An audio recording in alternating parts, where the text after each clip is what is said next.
So there's no doubt about it that things have been really tough for me lately. And I know that one of my goals I had set for my blog this year was to do some videos, because I realized that in the past couple weeks I've been subjected to some pretty serious disability discrimination. And I know that reading for people can be hard for people with different illnesses for a variety of reasons, whether it's brain fog, fatigue, cognitive dysfunction, blindness, and the list can go on and on. And as someone who's physically disabled, but I'm lucky to be very abled, I realized that it was about time that I actually made a video blog. I was lucky that today I was able to get up and go to my yoga class. And my yoga teacher has some disabilities herself. And she really inspired me today because she's got a lot of spine issues. And she was teaching us how to do a shoulder stand, which is essentially where you use your forearms and your shoulders to be able to stand basically upside down. It looks like you're standing on your head, but you're basically using your shoulders and your forearms. And she was teaching us the proper form. And she's got a lot of neck issues, which I had severe problems with last night with my own arthritis and bone spurs in my neck. And she did it today. And she said she hasn't done it in over a year because she's got such severe arthritis and bone spurs in her neck. And I started crying because I really have wanted to be able to do this. And she inspires me a lot. And I told her I'm determined to do it. And I realized that I've been really sick for, nearly 3 months since I had my stem cell injections, and a lot of it's been really written off. I've kind of had to change up my medical team, which has been really hard because I've been so sick. But change is often hard, but it has turned out, it looks like it's turning out to be really good. So, no, I didn't take a big long hike to get here. My yoga teacher's house happens to be on the outskirts of Reno, Nevada, which is basically where I live. And I just drove about half a mile up the street from her house and just walked about 100 feet from the parking area. And this is just kind of a nature area. And I just wanted to kind of write about gratitude, or not write, I usually write, speak to gratitude. I posted on my Charmer Resorts website today about sometimes when it rains, it pours. That's often how it feels like in life. And it's not just for me, it's for everyone. And, when it rains, it pours, we need to know who our umbrellas are. And I don't mean those cheap, flimsy umbrellas that when the wind blows too hard, the storm hits really hard, they just turn upside down, they blow away, and they don't really protect you. I mean those really, really good umbrellas in our lives that are there no matter how hard the storm hits.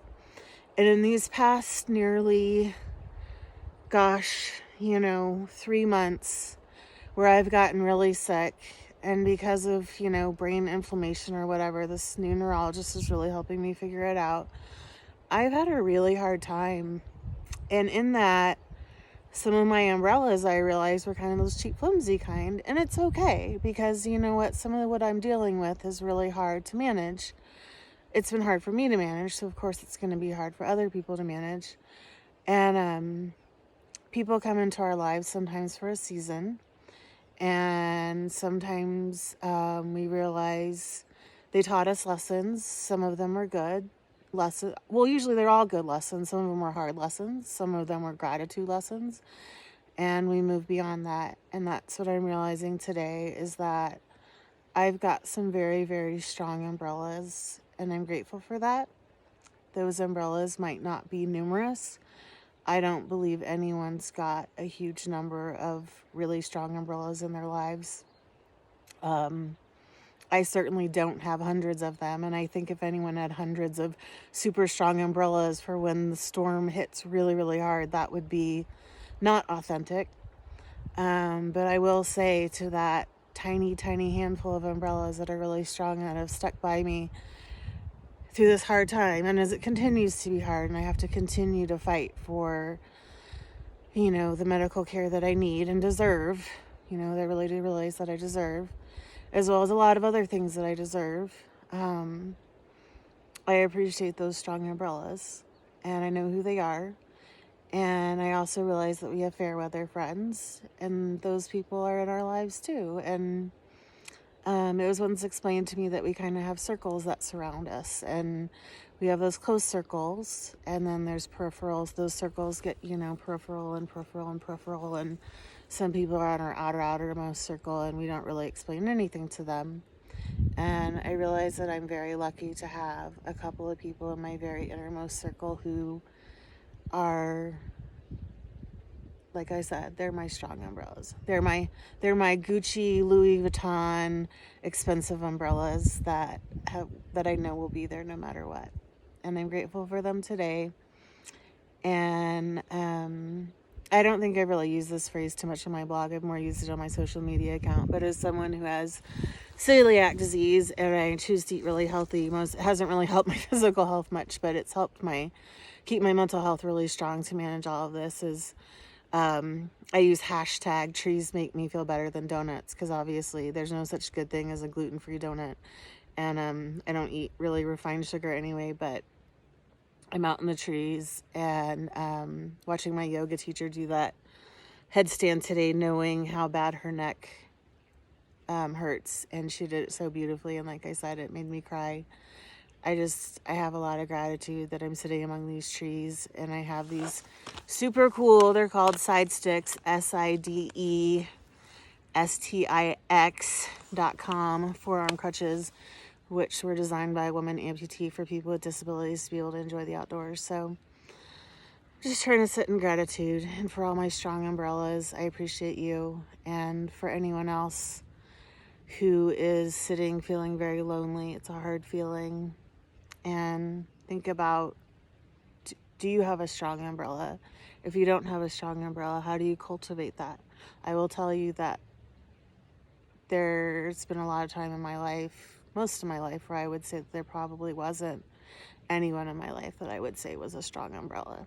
So as I continue forward trying to figure out what my life path is, I don't know that I necessarily want to be a disability advocate, but I do know that I wanted to do a video blog because some people don't have the ability to be able to read. And I will explain, for if someone can't see this, I'm surrounded by pine trees. I'm at about 5,000 feet in altitude. I'm sorry, I can't translate that to meters, kilometers. I don't have Google access right now, but there is a tiny little gurgling stream. I don't know if you can hear it. And it's perfect blue skies, and I'm basically on the border of high desert and alpine.